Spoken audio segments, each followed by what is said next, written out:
case briefs, and so much more. LSData's got what you're looking for.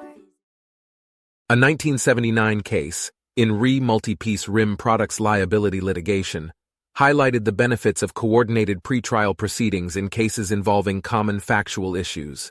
As part of this case, 19 lawsuits were filed across multiple federal districts against 4 manufacturers of multi-piece RIM components, tire manufacturers, and vehicle owners, claiming personal injuries and wrongful deaths as a result of wheel assembly defects. Plaintiffs argued the design and manufacturing of the rims were flawed and that adequate warnings were not provided. These incidents occurred during tire inflation, mounting an inflated wheel on a vehicle, or removing an inflated wheel from a vehicle, leading to explosive force and harm to individuals.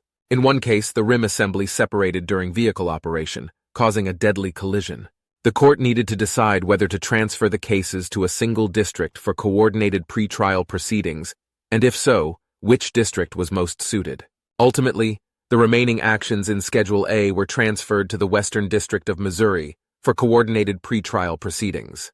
The judge grouped proceedings for efficient litigation and allowed concurrent unique discovery.